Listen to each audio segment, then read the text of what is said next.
నమస్తే, welcome to వార్తలు వాస్తవాలు. నేను సీతారామరాజు. ముందుగా ఈరోజు పత్రికల్లో వచ్చిన ప్రధానమైన వార్తలు చూద్దాం. మనం ఒకసారి నమస్తే తెలంగాణ చూద్దాం. రీయింబర్స్మెంట్ రివర్స్ ఫీజుల పథకానికి మంగళం అంటూ ప్రధానమైన వార్త. విద్యార్థుల ఫీజు రీయింబర్స్మెంట్ నిధులు ఏ రకంగా పేరుకుపోయి చివరికి విద్యార్థులు చదువును కొనాల్సిన పరిస్థితి ఏర్పడిందో ఆ అంశానికి సంబంధించిన వార్త. చదువు కొనాల్సిందే, ఇక నుంచి విద్యార్థులే ఫీజు చెల్లించాలి, వారి ఖాతాకు రీయింబర్స్మెంట్ బదిలీ అంటూ ఈ కీలకమైన అంశం కనిపిస్తూ ఉంది. పథకంలో కీలక మార్పులు చేస్తూ జీవో 7 జారీ చేసిన రేవంత్ సర్కార్ అంటూ ఈ అంశం మనం చూస్తున్నాం. కాంగ్రెస్ అధికారంలోకి వచ్చినప్పటి నుంచి ఫీజు రీయింబర్స్మెంట్ స్కీమ్కు అడుగడుగునా కూడా కష్టాలు ఏర్పడ్డాయి. విద్యార్థులకు కన్నీళ్ళే మిగిలాయి. ఎక్కడ కూడా నిధులు విడుదల చేయకపోవడంతో విద్యార్థుల చదువులు, వారి భవిష్యత్తు అంధకారంగా మారిందనే అంశం ఇది. 30 నెలలుగా పేరుకుపోయిన 10,000 కోట్ల బకాయిలు, 14 లక్షల మంది విద్యార్థుల పడిగాపులు అంటూ ఈ అంశాన్ని చూస్తున్నాం. 1 కాదు 2 కాదు, ఏకంగా 10,000 కోట్ల రూపాయల బకాయిలు పేరుకుపోయాయి అంటే పరిస్థితి ఎంత దారుణంగా ఉందో మనం అర్థం చేసుకోవచ్చు. వైఎస్ హయాంలో పథకానికి శ్రీకారం కొనసాగించిన కేసీఆర్ అంటూ వార్త కూడా మనం చూస్తూ ఉన్నాం.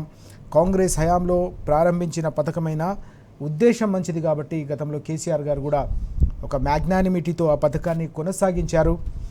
అందరి హర్షం వ్యక్తమైన సందర్భాన్ని మనం చూసాం. అయితే కాంగ్రెస్ అధికారంలోకి వచ్చిన తర్వాత ఇప్పుడు తమ పథకానికి తమ పార్టీకి సంబంధించి గతంలో అమలు చేసిన పథకానికి తూట్లు పొడవడం అనేది ఇప్పుడు పెద్ద ఎత్తున చర్చ జరుగుతున్న పరిస్థితి. ఇప్పటికే కోర్సు పూర్తయినా కూడా విద్యార్థులకు కాలేజీలు సర్టిఫికేట్లు ఇవ్వడం లేదు, వారందరినీ కూడా ఇబ్బంది పెడతా ఉన్నాయి.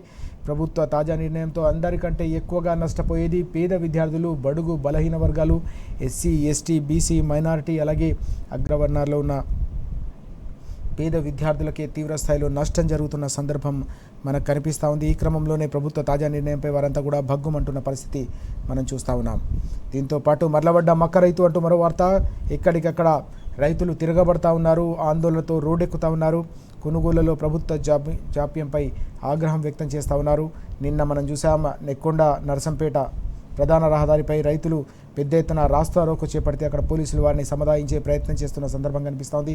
కానీ ఏం చేయాలి, కష్టపడి పనిచేయించిన పంటను ప్రభుత్వం కొనకపోతే ఇక మాకు దిక్కెవరని చెప్పేసి వారంతా కూడా తీవ్ర స్థాయిలో నిరసన వ్యక్తం చేశారు. మండుతున్న ఎండలను సైతం లెక్క చేయకుండా మహిళా రైతులు కూడా రోడ్డెక్కి వారంతా కూడా తీవ్ర స్థాయిలో మండిపడిన సందర్భం మనకు కనిపించింది. అలాగే ఫోన్ ట్యాపింగ్పై సర్కారు కుట్రలు అంటూ ఈ వార్త కూడా మనం చూస్తూ ఉన్నాం. కేసీఆర్, కేటీఆర్, హరీష్ రావులను ఇరికించడం కోసమే 2వ సిట్ ఏర్పాటు జరిగిందంటూ నిన్న బీఆర్ఎస్ సీనియర్ నాయకులు ఆర్ఎస్ ప్రవీణ్ కుమార్ గారు మండిపడ్డారు. ఉపా కింద నోటీసులు ఇవ్వడం, పోలీసు అధికారి పేరిట ఇచ్చి వారిని బలి చేస్తారంటూ ఆయన మండిపడిన అంశం కూడా కనిపిస్తోంది. అధికారులు రేవంత్ ఆదేశాలను ఒకవేళ మీరు గుడ్డిగా గనక పాటిస్తే భవిష్యత్తులో రాబోయేది బీఆర్ఎస్ ప్రభుత్వమే, తప్పకుండా వాటన్నిటినీ కూడా మళ్ళీ ఆ కేసులన్నింటినీ కూడా తవ్వి తీస్తాం, తప్పకుండా ప్రతిదానికి సమాధానం చెప్పాల్సి ఉంటుందని కూడా ఆయన స్పష్టం చేసిన అంశం మనం చూస్తూ ఉన్నాం. బీఆర్ఎస్ ప్రధాన కార్యదర్శి ఆర్ఎస్ ప్రవీణ్ కుమార్ హెచ్చరిక అంటూ ఈ వార్త కూడా మనకు ప్రధానంగా కనిపిస్తోంది. ఇక తలసరి ఆదాయంలో రాష్ట్రం విలవిలలాడుతోంది. రేవంత్ 2 ఏళ్ల పాలనలో రాష్ట్రం ఆర్థిక పతనం అంటూ ఈ కథనం కూడా మనం చూస్తూ ఉన్నాం. పర్ క్యాపిటాలో 2వ స్థానానికి పడిపోయింది తెలంగాణ. గతంలో దేశానికి అగ్రగామిగా నిలిచిన సందర్భం కానీ ప్రతి నెల కూడా పూర్తిగా ఆర్థిక పతనం కొనసాగుతున్న నేపథ్యంలో 2nd ప్లేస్కు పడిపోయిన పరిస్థితి. మినిస్ట్రీ ఆఫ్ స్టాటిస్టిక్స్ తాజా గణాంకాలు ఈ విషయాన్ని వెల్లడించాయి.